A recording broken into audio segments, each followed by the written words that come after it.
of our industry.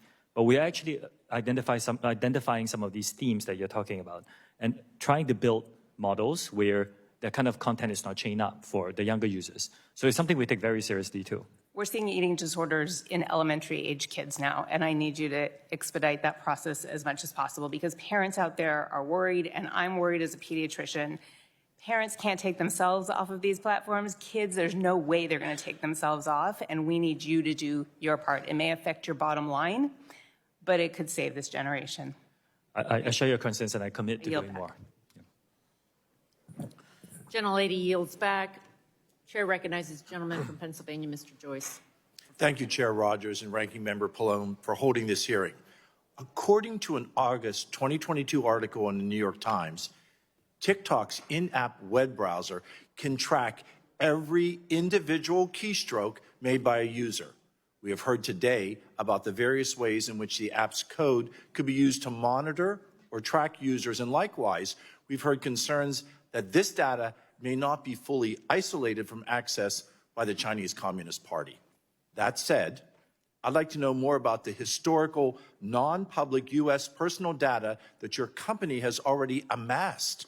Mr. Chu, you have publicly stated that the non-public information of TikTok users in the United States is being transferred to an Oracle-based cloud infrastructure because of safety concerns.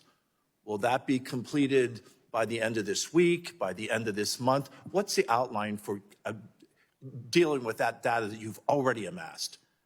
All new data is already stored by default in this Oracle Cloud infrastructure with the No, I'm talking about the data that you've already amassed.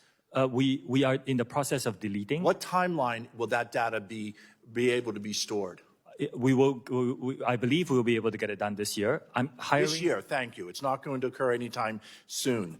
To be clear, until that data transfer happens, user data remains accessible to the Chinese Communist Party.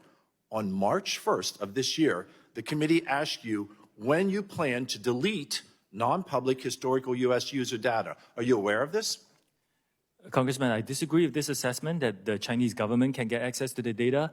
It's really for, look, this is a private company. This is what Chinese employees. You responded in writing to this committee. I have the response that we got back from you on March 7, just 6 days later.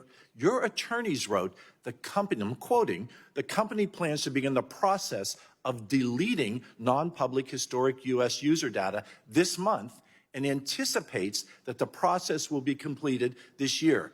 You came up with a supposed plan in the summer of 2022, specifically based on our concerns that the Communist Chinese government was spying on U.S. users. But you only just came up with the idea to delete historic non-public U.S. data just 2 weeks ago? Let me read it again. On March 7th, your attorneys wrote, and I quote, the company plans to begin the process of deleting non-public historical U.S. data this month and anticipates that the process will be completed this year. Mr. Chu, did you just come up with this plan only because we asked about it on March 1st?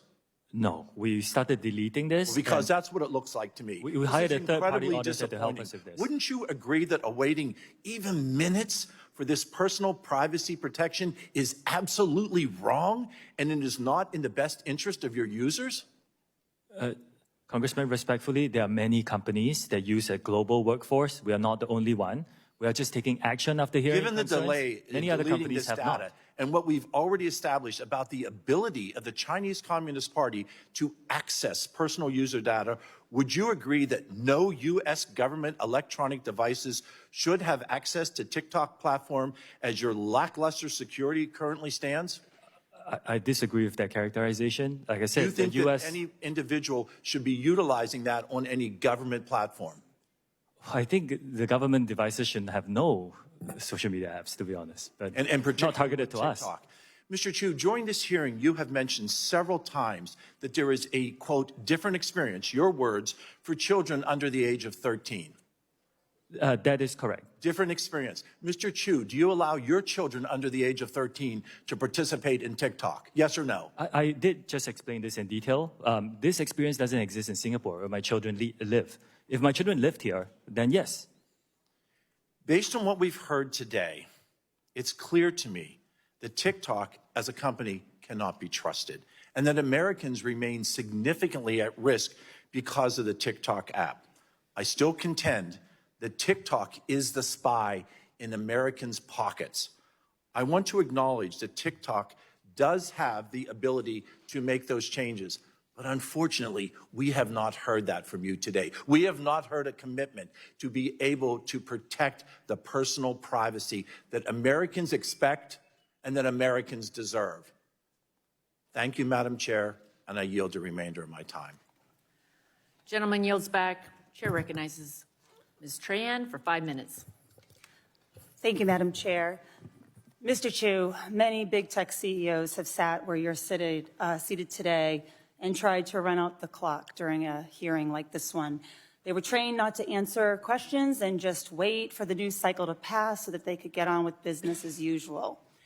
Those same executives want this moment, TikTok's moment under the microscope, to distract Congress and the American people from the very real issues that exist on their platforms. You have an opportunity to turn the tables on them. While US-based social media giants have regressed on protections for children and teens, on protecting our data privacy, and on embracing transparency, you can lead, and you should lead. Last month, you announced that TikTok would expand access to its researcher API, but I'm concerned that your new policy could be more bark than bite, that it won't actually lead to the rigorous research that we as lawmakers and that parents and everyday TikTok users need. In fact, your terms of service demand that researchers delete their data at TikTok's unilateral direction. It puts onerous restrictions on how researchers' findings can be published, and it only allows access to public data, which researchers already have access to within the app. In order to actually address the content moderation and algorithmic amplification concerns that my colleagues have raised here today, and that I've heard about directly from parents in my home state of Massachusetts, independent researchers, not just other tech companies like Oracle, need to be able to evaluate how TikTok's algorithm is making decisions to promote content. Mr. Chu, will you commit to expanding your API to include data that would let researchers investigate how your algorithm is pushing content to users, whether it's showing up on your For You page, the hashtag page, or somewhere else?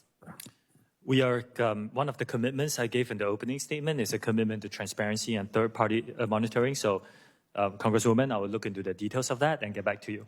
And as well as the algorithm, including data on what types of users were targeted by the algorithm so that researchers can fully understand what content is being prioritized and who it's being pushed to. Again, we have a commitment to transparency. These are very important questions, and I will get back to you on the specifics. Under this same proposal, you require that researchers give TikTok, quote, worldwide, free, non-exclusive, and perpetual, end quote, rights to their papers. This threatens to clash directly with well-established practices of exclusive publication rights in research journals.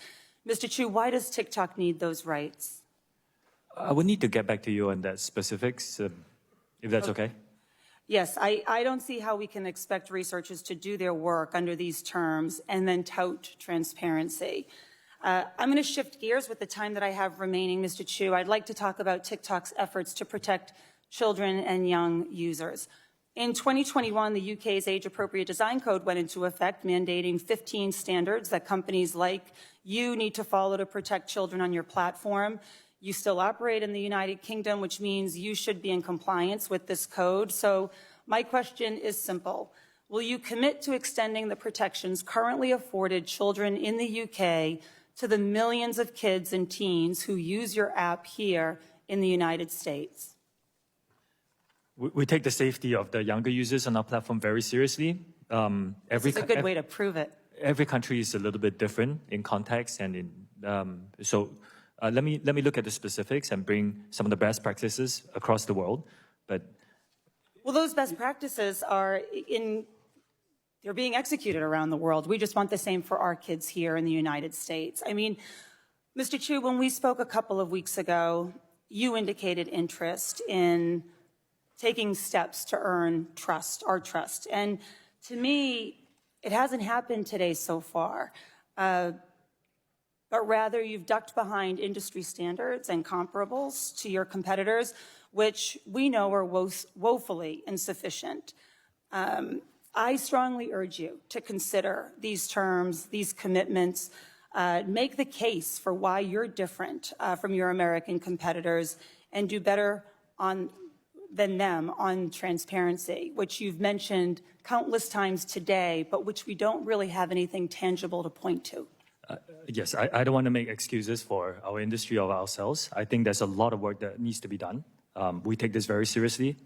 Nothing is it's not perfect. We need to keep investing to stay ahead of our growth. So I agree that we need to prioritize safety and continue to do that as part of our company. And Well, I look forward to getting back your comments and your commitments and those updated terms of service when you write back to the committee. Thank you, Madam Chair. I yield back. Gentlelady yields back. Chair recognizes the gentleman from North Dakota, Mr. Armstrong, for 5 minutes. Thank you, Madam Chair. We've heard a lot today about the procedural safeguards, independent code review, server locations, and the corporate independence between ByteDance and the CCP. But I think there's something else a little more telling. When you were asked about Chinese censorship, you pivoted immediately to drug use in Singapore. You have absolutely tied yourself in knots to avoid criticizing the CCP's treatment of the Uyghur population.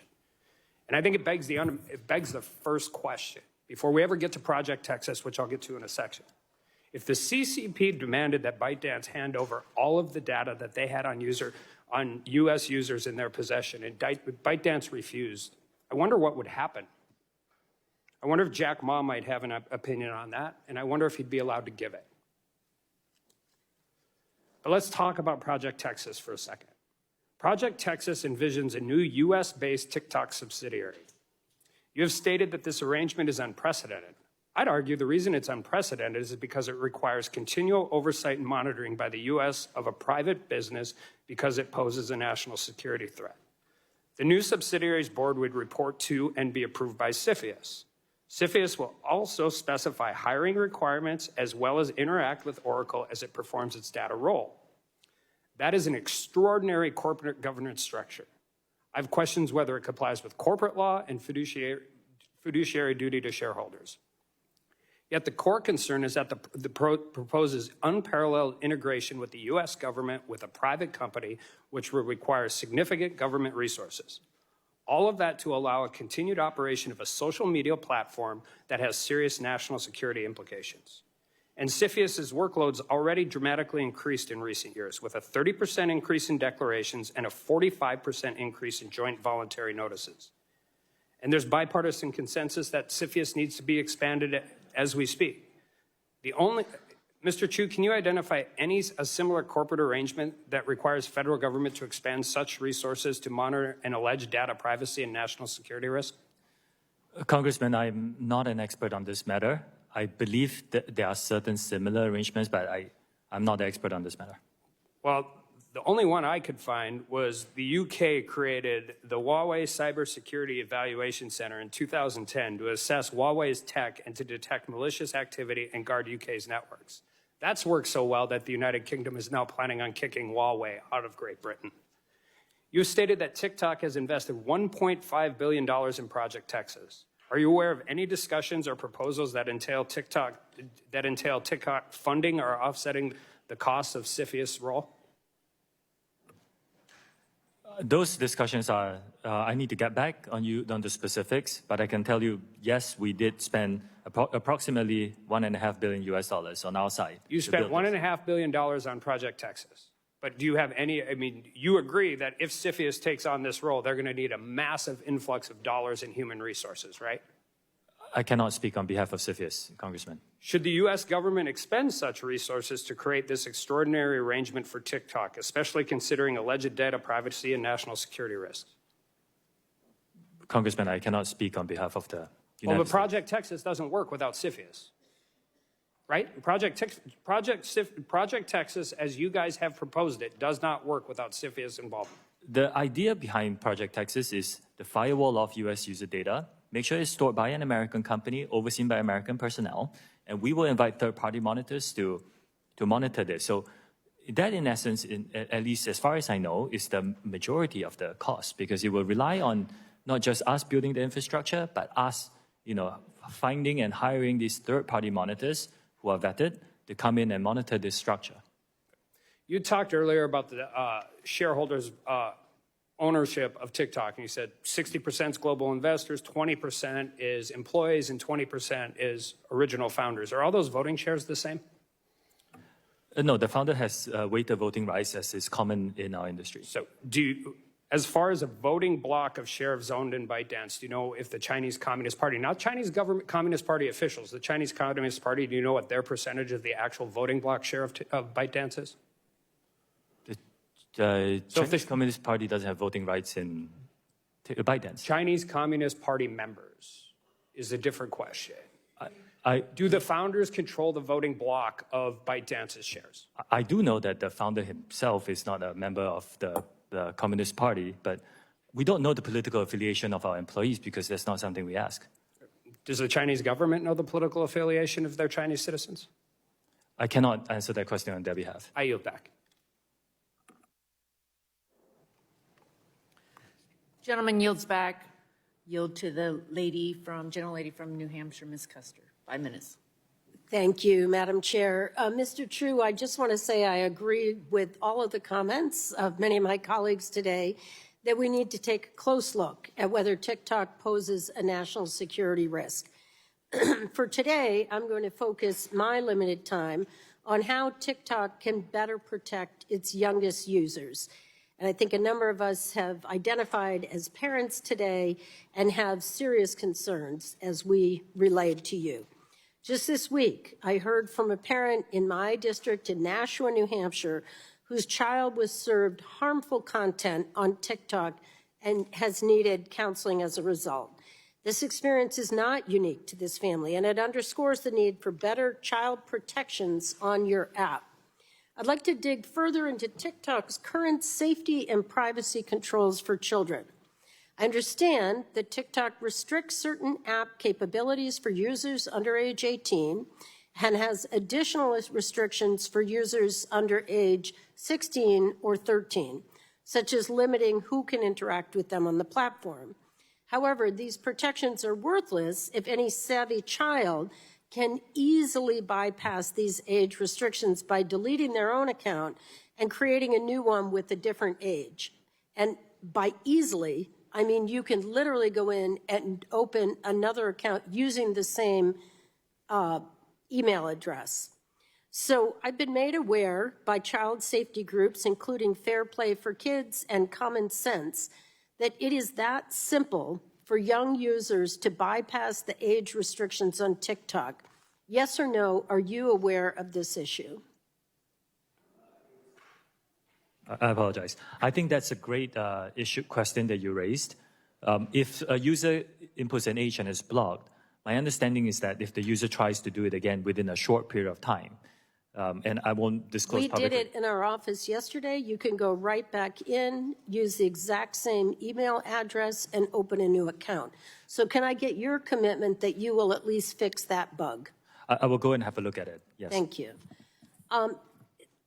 If we're here today to talk TikTok and not other platforms, but I'm happy to look at legislative solutions.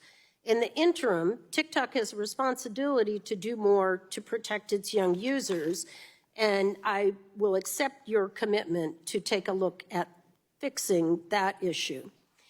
Will you, let's see. Sorry, I recognize that TikTok has made efforts to provide parents and guardians increased options to monitor and limit their child's activity on the app, including family pairing and time limit features.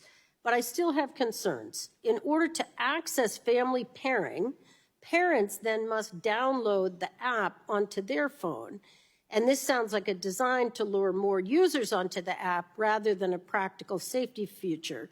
Furthermore, downloading the app may not be a viable option for many parents. Mr. Chu, will TikTok commit to developing other methods for parents to monitor their child's use of the app without having to download the TikTok app on their phone? I can look into that specifically and get back to you. But the family pairing that you mentioned is a very good tool that we developed. I encourage parents with teenagers But it's not a to use perfect it. tool. And let me just say, one of my concerns is that the minimum time limit TikTok lets parents set for their children is 40 minutes, which for a young child is a very long period of time. Actually, giving parents control would mean providing them the freedom to set the screen time that makes sense for their family. Now, I've got a copy of the app page that shows just the 4 options. Would you commit to adding an other option so that the parent can easily set their own screen time limit? I can take a look at that. I think it's important. I think parents are looking for control. They're looking to allow their family to use these apps without TikTok taking over their child's media use. I've heard reports of users struggling to access the feature, and so I will look forward to hearing back from you on adding an other so that a parent can add a custom limit. So finally, I ask that you commit to report back to this committee and the American public on how TikTok addresses these safety issues and the steps that you are taking to default children's accounts to the most protective possible settings. And with that, Madam Chair, I yield back.